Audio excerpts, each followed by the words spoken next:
A medida que continuamos con nuestro estudio de las ideas centrales que conforman lo que llamamos teología reformada, pienso en un evento que tuvo lugar en la historia un par de años antes de que los peregrinos desembarcaran en las costas de Nueva Inglaterra en el Mayflower. Una polémica que se extendió por toda Europa y luego en todo el mundo, que tuvo sus raíces en los Países Bajos. Empezó en una facultad holandesa de teología comprometida con la teología calvinista. Cuando algunos de los profesores comenzaron a tener dudas acerca de temas relacionados a la doctrina de la elección y la predestinación y cosas así, esta controversia teológica estalló y a medida que se extendía por todo el país, molestaba a la iglesia y molestaba a los teólogos de ese tiempo hasta que por fin se convocó a un sínodo. Los asuntos fueron clarificados y algunos fueron rechazados por sus puntos de vista, entre los cuales estaba uno llamado Arminio. Pero el grupo que lideró este movimiento contra la teología ortodoxa reformada fue llamada los remonstrantes. Se les llamó remonstrantes porque estaban en desacuerdo o estaban protestando contra ciertas doctrinas dentro de su propia herencia teológica. Y fueron básicamente 5 doctrinas las que formaron el núcleo de la controversia. Y lo que ocurrió como resultado de este debate fue que estos 5 temas teológicos centrales llegaron a ser conocidos en las generaciones posteriores como los famosos 5 puntos del calvinismo. Y hoy se conocen a través del muy popular acróstico en inglés TULIP, T-U-L-I-P, lo cual es una forma inteligente de resumir los 5 artículos que estaban en disputa. Y mencioné ese evento histórico por esta razón. Como hemos dicho desde el principio, sería un grave error entender la esencia de la teología reformada simplemente a la luz de estas 5 doctrinas, porque la fe reformada implica muchos otros elementos de la confesión teológica y eclesiástica. Pero estos son los 5 puntos controversiales de la teología reformada y son estos lo que se consideran popularmente como distintivos de esta confesión en particular. Así que vamos a tomar un tiempo para explicar los 5 puntos del calvinismo a través de las iniciales de este acróstico. Aquí nos encontramos con estas siglas que usa la primera letra de 5 doctrinas diferentes. La primera es depravación total, en inglés es total depravity, de ahí la T. La segunda es elección incondicional, en inglés unconditional election, de ahí la U, la L por limited atonement, expiación limitada, la I por irresistible grace, gracia irresistible, P por perseverance of the saints, perseverancia de los santos. Y cuando he dado charlas sobre estas doctrinas en el pasado, yo he mencionado una o más objeciones a estos subtítulos como la definición de las doctrinas, porque muchos de ellos, si no todos, eran de alguna manera confusos, pero encajan tan bien en este acróstico que la gente insiste en el uso de estas abreviaturas para definir los 5 puntos. Y así lo que vamos a hacer hoy es empezar con una breve reseña de la T de TULIP, que se refiere a la depravación total. Recuerdo que hace muchos años estaba enseñando un curso de teología en una universidad y los alumnos que se inscribieron en ese entonces de ninguna manera venían de un trasfondo reformado. Nosotros estábamos viendo diversas doctrinas y llegué a la doctrina de la depravación total. Les di una exposición que tomó más de una semana de clases y al final de ese tiempo les pregunté a los alumnos si ellos estaban persuadidos de que efectivamente esta era la visión bíblica de la pecaminosidad humana. Y todo el mundo en la clase levantó la mano y dijo que sí, que estaban convencidos de que era la visión bíblica correcta. Y pregunté, ¿están seguros? Y dijeron que sí, estaban completamente seguros. Así que fui a la pizarra y en la parte superior izquierda de la pizarra escribí un número, el número de estudiantes. Había como 28 alumnos. Hice un recuadro al número y escribí, por favor, no borrar. Y lo hice por una razón, que todos quedasen comprometidos. Luego, la siguiente semana, empezamos con la U de elección incondicional y entonces hubo gritos de protesta de los alumnos quienes se rebelaron contra esta doctrina, no les gustó en absoluto. Y cuando empecé a presionarlos sobre la doctrina, pregunté, ¿aún siguen persuadidos de la depravación total como lo hicieron la semana pasada? Y uno a uno tuvo que ir disminuyendo los números en esa esquina de la pizarra. Y digo esto por esta razón, que hay un sentido en el que si una persona realmente abraza lo que se llama la doctrina de la depravación total, los otros 4 puntos en este sistema de 5 puntos se alinean más o menos, vienen a ser como una cadena de consecuencias y resultados del primer punto. Tomemos un tiempo para ver esto. La situación histórica en que por primera vez esta doctrina se convirtió en algo importante y de gran controversia fue en los inicios de la historia de la Iglesia durante el ministerio de la enseñanza de San Agustín. Y estoy seguro que han oído hablar un poco acerca de la llamada controversia pelagiana de la última parte del siglo IV y en el V siglo, que comenzó cuando este monje británico, cuyo nombre era Pelagio, protestó contra una declaración que estaba en una de las oraciones escritas de Agustín, en cuya oración Agustín hizo este comentario ante Dios y dijo, oh Dios, ordena lo que quieras y concédenos hacer lo que ordenas. Déjame decirlo de nuevo, ordena lo que quieras y concédenos hacer lo que ordenas. Y por supuesto, a Pelagio le dio un infarto por esta oración. Ahora, el motivo de su disgusto no fue la primera parte de la oración en la que Agustín dijo, oh Dios, ordena lo que quieras ordenar. Pelagio, siendo un monje, sin duda, estaba de acuerdo con Agustín de que Dios tiene todo el derecho a ejercer su autoridad sobre las criaturas y ordenar lo que considerara agradable a él. Pero lo que alteró a Pelagio fue la segunda parte de la oración en la que Agustín pidió a Dios que concediera hacer lo que él demandaba, porque Pelagio dijo que eso hacía suponer que la criatura de alguna manera no es moralmente capaz de hacer la voluntad de Dios. Así que creó una larga controversia que francamente continuó hasta este día. Y seguimos teniendo discusiones sobre pelagianismo o semipelagianismo, agustinismo y así sucesivamente. De hecho, he llegado a escribir un libro acerca de todo el desarrollo histórico de esta controversia, desde Pelagio hasta la semana pasada.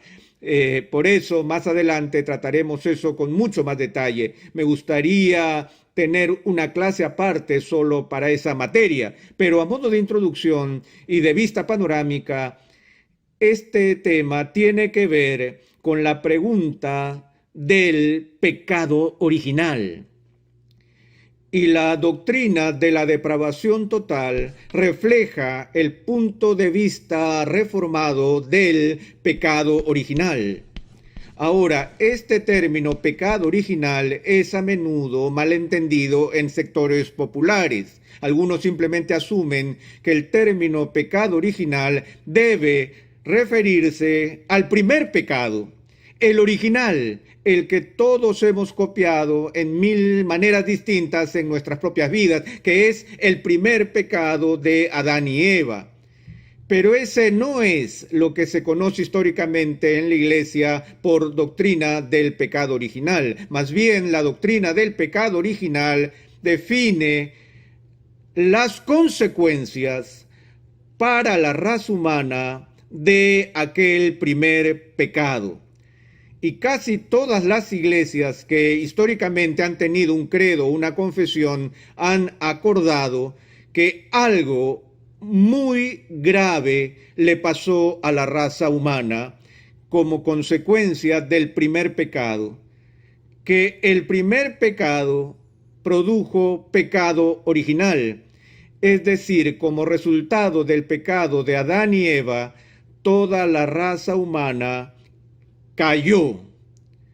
Y por eso nuestra naturaleza como seres humanos desde la caída es una naturaleza que ha sido influenciada por el poder del mal.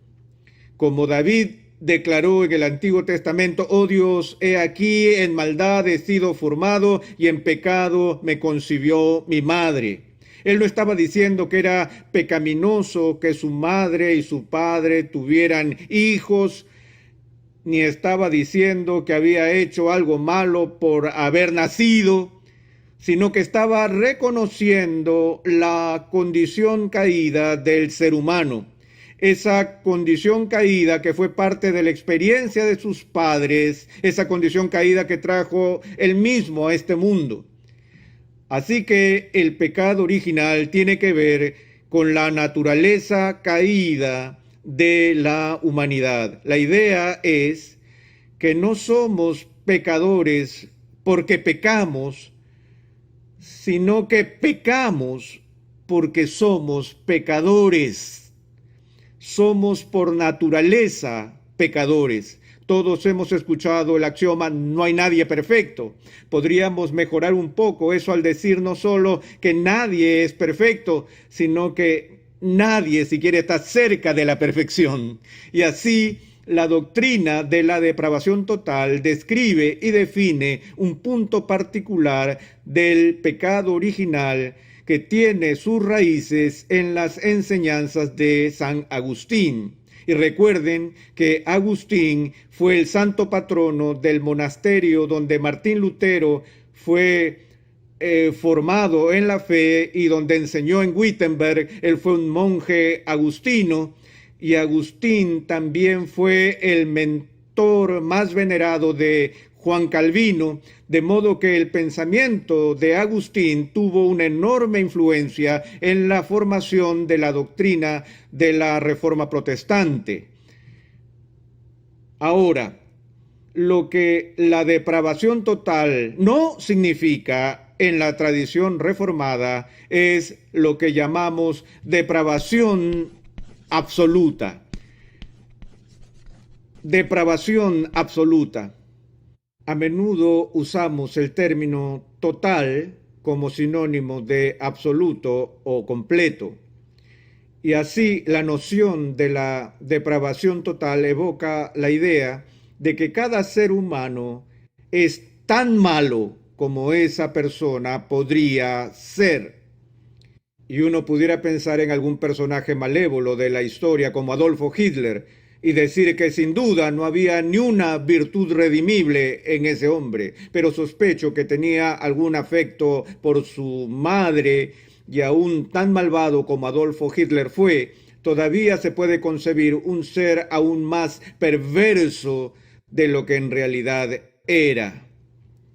Y así la idea de la depravación total no quiere decir que cada ser humano es tan malvado como le sea posible, sino más bien significa que la caída es tan grave que afecta en su totalidad a la persona.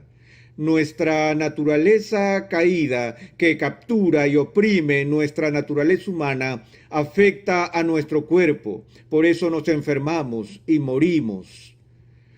Afecta nuestra mente y nuestro pensamiento. Todavía tenemos la capacidad de pensar, pero la Biblia habla acerca de la forma en que la mente se ha oscurecido y debilitado.